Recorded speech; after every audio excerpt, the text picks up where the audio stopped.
ఎప్పుడు మనం కాలువలు విడిచిపెట్టడానికి అవకాశం ఉందో మళ్ళీ నేను సమావేశం పెడతాను.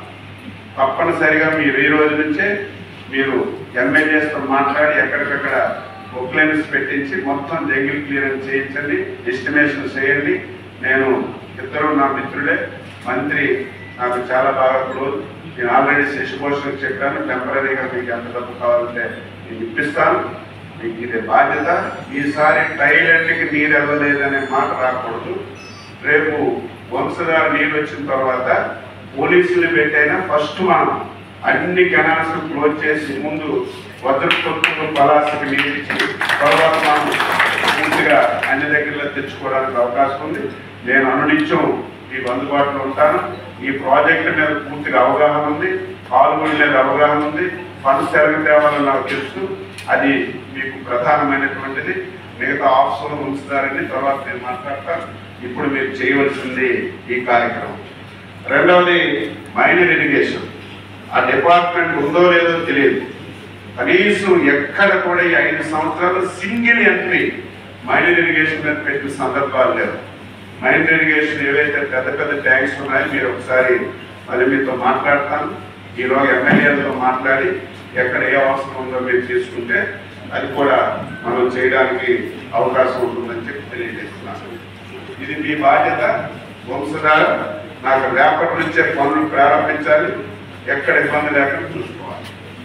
మూడవది, సిగ్గుపడుతున్నాను నేను జిల్లాలో. అంటే పరిపాలన చేసేవాడు దొంగ అయితే కింద అందరూ దొంగలే. నా చరిత్రలో శ్రీకాకుళం జిల్లా చరిత్రలో ఎప్పుడు ఇటువంటి సంఘటనలు నేను చూడలేదు. శ్రీకాకుళం జిల్లాలో లిఫ్ట్ ఇరిగేషన్స్ ఉన్నాయి. ఎక్కడైతే ఇరిగేషన్ ప్రాజెక్టుల ద్వారా నీరు అందదో అన్ని పెర్మిషన్లు తెచ్చి లిఫ్ట్ ఇరిగేషన్స్ పెట్టాము. ఆ లిఫ్ట్ ఇరిగేషన్ లో ట్రాన్స్ఫార్మర్ దొంగలాడిస్తారు, ట్రాన్స్ఫార్మర్ లో ఉన్నటువంటి సిల్వర్ వైర్లు దొంగలాడిస్తారు, ఫీజులు దొంగలాడిస్తారు. ఎంత దారుణం అంటే చూసి బాగా ఆవేదన కలుగుతుంది. ఈ జిల్లాలో అసలు అధికార యంత్రాంగం ఉందా, పోలీసు వ్యవస్థ ఉందా, ఆఫీసులు ఏం చేస్తున్నారు? ట్రాన్స్ఫార్మర్ దొంగలాడిశారు, మొత్తం ట్రాన్స్ఫార్మర్ వైర్లు దొంగలాడిశారు, మొత్తం సర్వనాశనం చేశారు. ఈరోజు ఏపీఐడిసికి ఇప్పటికే చెప్పాను నేను, కంప్లైంట్స్ ఇచ్చావో చూసుకో, లేకపోతే ఒకసారి ఎస్పీ దగ్గర కూర్చో. ఈ రోజు నీకు టైం ఇస్తున్నాను 24 గంటల్లో. ఎక్కడైతే ఈ ట్రాన్స్ఫార్మర్ దొంగలాడారు, ఎవరైతే వైర్లు తీశారో వాళ్ళు పట్టుకొని నిర్బంధించాలి. ఎంత బాగా ఆవేదన కలుగుతుందంటే ఇంత పెద్ద వ్యవస్థ ఉంది, ప్రభుత్వ సంస్థలో ఎంత ఇబ్బందికరమైనటువంటి సంఘటన జరిగితే కనీసం సీమ కుట్టినట్టు కూడా ఎవరికి లేదు. జిల్లా కలెక్టర్ ఏం చేస్తున్నారో తెలియదు, ఎస్పీ ఏం చేస్తున్నారో తెలియదు, ఏపీఎస్ ఐడిసి వాళ్ళు ఏం చేస్తున్నారో తెలియదు. నేను ఆ రోజుకి బాధ్యత లేకపోయినా, ఆ రోజుకి నాకు అవకాశం లేకపోయినా ఒక పౌరుడిగా ఒక ఎమ్మెల్యేగా నేను ఫోన్ చేసి కంప్లైంట్ చెప్పని చెప్పారు. అటువంటి పరిస్థితులు ఈ జిల్లాలో ఏర్పడ్డా ఇవి బాధ కలిగినటువంటి సంఘటనలు. ఇక్కడ నుంచి అలా నీటికి స్పేర్ చేసే పని లేదు. నా మనిషి అయినా నీ మనిషి అయినా ఎవరైనా సరే తప్పు చేస్తే శిక్ష అనుభవించవలసినటువంటి అవసరం ఉంది. ఒకరి మీద ఇద్దరి మీద అటువంటి శిక్ష పడితేనే తప్ప మనం వ్యవస్థను సరిచేయాలి. ఒక వ్యవస్థలో 1000 మంది ఉంటారు, 1000 మందిని సరిచేయాలంటే ఎవరికి సాధ్యపడదు. మన వ్యవహారం బట్టి, మనం చేసినటువంటి పరివర్తన బట్టే వ్యవస్థను బాగు చేసే అవకాశం ఉంటుంది. మీకు ఎక్కడైతే లిఫ్ట్ ఇరిగేషన్స్ ఉన్నాయో అవన్నీ కూడా ఎప్పటికీ మీ ఎండీకి నేను ఛార్జ్ తీసుకోకముందే ఆదేశాలు ఇచ్చాను. మా ఈతో మాట్లాడు, టెంపరీగా ఎన్ని లక్షల అవసరం ఉంటుందో చూసి నాకు రేపు సీజన్కి అన్ని లిఫ్ట్ ఇరిగేషన్స్ లైన్లోకి రావాలి అని ఆదేశాలు ఇచ్చాం. మీరు మాట్లాడుకోండి. 10 సార్లు ఫోన్ చేసినా సరే ఏ ఒక్కరు కూడా మాకు స్పందించట్లేదు అనేది గతంలో నేను కూడా చూశాను. అటువంటి సందర్భాలు ఉన్నాయి. కానీ మన ప్రభుత్వంలో ఒక్క కంప్లైంట్ అంటే ఒక్కటి కూడా అలాంటి కంప్లైంట్ రాకుండా చూసుకోవాల్సిన బాధ్యత అధికారులందరి మీద ఉంది. ప్రజాప్రతినిధులు ఎప్పుడు కూడా ప్రజల తాలూకా ఇంట్రెస్ట్ల కోసం పనిచేసే వ్యక్తులు. ఆ గౌరవం మీరు కూడా ఇవ్వాలి.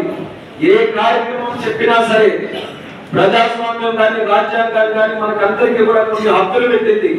ఆ హక్కులు దాటి ఏదైనా ఉంటే మీరు వాళ్ళకి సజెస్ట్ చేయండి. మీరు కూడా ఆ కార్యక్రమం ఎలా చేయొచ్చండి వాళ్ళకి అందరికీ కూడా మీరు మీ ద్వారా ఒపీనియన్స్ చెప్పండి. కానీ అగౌరవపరచడం, లేకపోతే వాళ్ళు ఫోన్లు చేస్తే అవైలబుల్ గా లేకపోవడం, పిలిస్తే స్పందించకపోవడం, ఇటువంటి కంప్లైంట్స్ కూడా ఏమైనా వస్తే దాని మీద కూడా మీరు సీరియస్ గా చర్చించాల్సి వస్తుందని కూడా మీ అందరికీ తెలియజేస్తున్నాం. అలాగే చాలా విషయాలు మంత్రి గారు మాట్లాడారు. కానీ ఈ ప్రభుత్వానికి సీజన్ వచ్చింది కాబట్టి మనకు అందరికీ మొట్టమొదటిగా ఉన్నటువంటి ఛాలెంజ్ అగ్రికల్చర్ ప్లస్ ఇరిగేషన్. అందులో ఎక్కడా కూడా మాట పడకూడదు.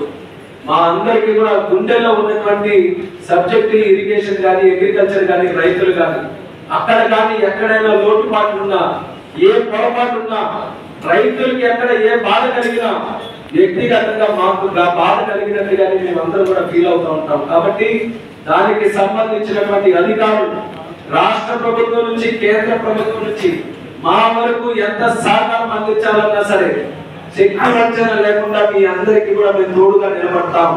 కానీ మనమందరం ఆ రైతుకి తోడుగా నిలబడి సరైన సమయానికి సాగునీరు, సీడ్స్, ఎరువులు అన్ని కూడా అందించే బాధ్యత ఉంది. కాబట్టి ముందుగానే ఆ రెండు departments, irrigation plus agriculture department, మీరందరూ కూడా చాలా అప్రమత్తంగా ఉంటూ ఇప్పటి నుంచే ఏవేవైతే ప్లానింగ్ చేయాలో అన్నిటి మీద కూడా ఎక్కడ లోటుపాట్లు లేకుండా ఆ రెండు సబ్జెక్ట్స్ ని మాత్రం టాప్ ప్రయారిటీగా తీసుకోండి.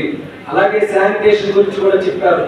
ఆ శానిటేషన్ మీద మన అర్బన్ లెవెల్ నుంచి